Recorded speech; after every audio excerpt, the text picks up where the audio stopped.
আমি দেশবাসীর কাছে লজ্জিত এই কারণে যে তাদেরকে কেন আমি আরও বাজেভাবে গালি দিই নাই।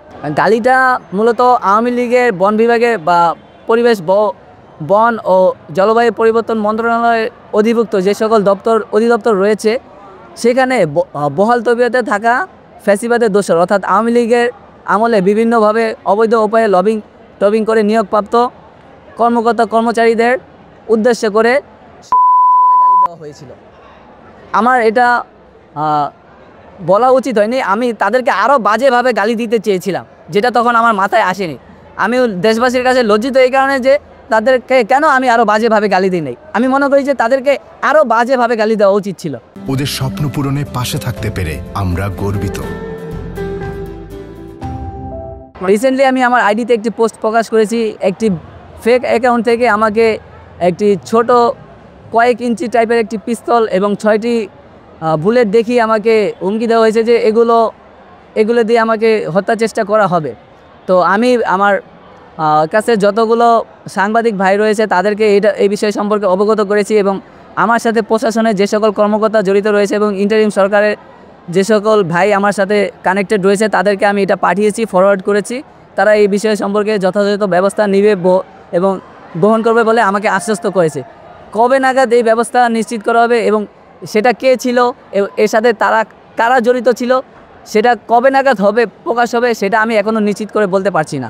আমাদেরকে যথেষ্ট পরিমাণ হ্যারাসমেন্ট করা হয় যখন আমরা সচিবালয়ে প্রবেশ করতে চাই। আমাদেরকে পাসকোড দেওয়ার জন্য একজনকে মিনিটে ফোন দিয়ে বিভিন্নভাবে ব্যাখ্যা করতে হয় যে আমরা কেন দেখা করতে চাচ্ছি, কেন আমরা কি দাবি নিয়ে যাচ্ছি সেখানে। এইগুলো ব্যাখ্যা দেওয়ার পর তাদের কাছে যদি লজিক্যাল মনে হয় তখন তারা আমাদেরকে পাসকোড রেফার করে, এরপরে আমরা সেখানে ঢুকতে পারি। তো জনগণ যেটা ভাবে আসলে প্রকৃত তথ্যচিত্র সেটা নয়। আমি মনে করি যে জনগণকে ইন্টেনশনালি ভুল বোঝানো হচ্ছে। আমি নিজে এর ভুক্তভোগী। রিসেন্টলি আমি স্বরাষ্ট্র মন্ত্রণালয়ে দেখা করতে চেয়েছিলাম স্বরাষ্ট্র উপদেষ্টার সাথে, যিনি তার এলাকায় তার গ্রামের বাড়ি যেহেতু মুন্সিগঞ্জে আওয়ামী লীগ এখনও সক্রিয়ভাবে অবস্থান নিয়েছে। তিনি স্বরাষ্ট্র উপদেষ্টা থাকাকালীন সময়ে কিভাবে তার এলাকায় পুলিশের সামনে দিয়ে আওয়ামী লীগ জনসভা এবং মিছিল চালিয়ে যায়, আমি সেটা দিয়ে তাকে প্রশ্ন করতে চাইতে যাই, কিন্তু তারা আমাকে সেখানে প্রবেশ করতে দেয়নি। এই হচ্ছে অবস্থা ভাই।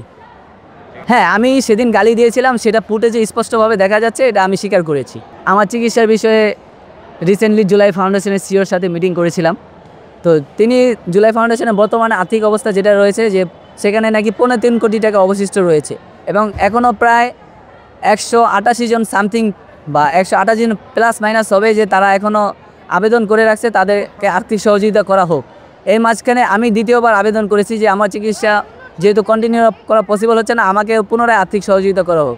তারা আমাকে এক্সকিউজ দেখিয়েছে যে যেহেতু আপনাকে একবার করা হয়েছে, যারা পায়নি তাদেরকে আমরা বিশেষ বিবেচনায় রাখছি। কিন্তু তখন আমি বলি যে আমার যে শারীরিক কন্ডিশন রয়েছে, আমি যদি এই মুহূর্তে চিকিৎসা কন্টিনিউ করতে না পারি সেক্ষেত্রে আমার লাইফ রিস্ক হয়ে যাচ্ছে।